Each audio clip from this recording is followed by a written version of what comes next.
নমস্কার, এডুচর্চার পক্ষ থেকে সকলকে অনেক অনেক শুভেচ্ছা। রাজ্য পার্শ্ব শিক্ষক সমন্বয় সমিতির পক্ষ থেকে একটি বিক্ষোভ মিছিলের ডাক দেওয়া হয়েছে। কেন এই বিক্ষোভ মিছিল, সেই বিষয়ে তারা একটি প্রেস রিলিজ দিয়েছে। সেখানে কি লেখা আছে সেটি এখন আপনাদেরকে আমি পড়ে শোনাই, তাহলে বুঝতে পারবেন যে কেন এই বিক্ষোভ মিছিল রানী রাসমণি থেকে আগামীকাল শুরু হবে। বরাবর মাননীয় সাংবাদিক বন্ধু, আগামী 14 জুন 2022 মঙ্গলবার সমগ্র শিক্ষা মিশনের আদালত অবমাননার বিরুদ্ধে কলেজ স্ট্রিট থেকে রানী রাসমণি অ্যাভিনিউ ওয়াই চ্যানেল পর্যন্ত বিক্ষোভ মিছিল কভার করার জন্য আবেদন। আমরা গভীরভাবে লক্ষ্য করছি যে বর্তমান দ্রব্যমূল্যের বাজারে রাজ্যের সমগ্র শিক্ষা পরিবারের কর্মরত সদস্য, পার্শ্ব শিক্ষক, শিক্ষাবন্ধু, স্পেশাল এডুকেটর ও ম্যানেজমেন্ট কর্মী বন্ধুদের চরম শোচনীয় ও অসহায় অবস্থা। এই বঞ্চিতদের পাশে দাঁড়ানোর মতো কেউ নেই। আমরা আরও লক্ষ্য করছি যে কেন্দ্র ও রাজ্য সরকার একের পর এক দায়িত্ব জ্ঞানহীন শিক্ষানীতি গ্রহণ করে শিক্ষাকে পণ্য করে তুলছে, যার জন্য আগামী প্রজন্ম আমাদেরকেই কাঠগড়ায় দাঁড় করাবে। এহেন অবস্থায় আমাদের একে অপরের পাশে দাঁড়িয়ে ঐক্যবদ্ধভাবে দাবি আদায় করতে হবে, যার কোনো বিকল্প নেই।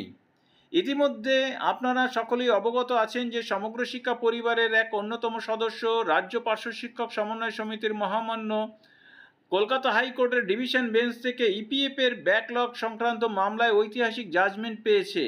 কিন্তু পরিতাপের বিষয়, এই জাজমেন্টও রাজ্য সরকারের কোনো হেলদোল নেই।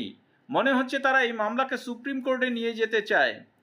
এমন এক জটিল পরিস্থিতিকে সামনে রেখে ভারত সভা হলে ঐক্যমত্যের ভিত্তিতে গৃহীত সিদ্ধান্ত অনুযায়ী আদালত অবমাননার মামলা ফাইলিংয়ের দিন অর্থাৎ 14 জুন কলেজ স্কোয়ার থেকে রানী রাসমণি ওয়াই চ্যানেল পর্যন্ত বিক্ষোভ মিছিল ও সমাবেশ।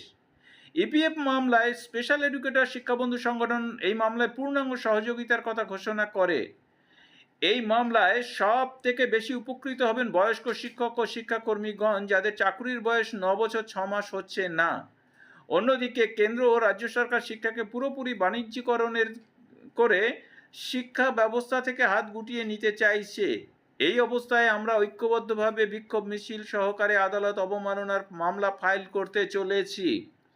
আশা রাখি পূর্বের ন্যায় এবারও আমাদের পাশে থেকে সাহায্য ও সহযোগিতা করবেন। বিনীত রাজ্য সভাপতি অলোক কুমার সরকার এবং সাধারণ সম্পাদক শামীম আক্তার, রাজ্য পার্শ্ব শিক্ষক সমন্বয় সমিতি, পশ্চিমবঙ্গ রাজ্য কমিটি।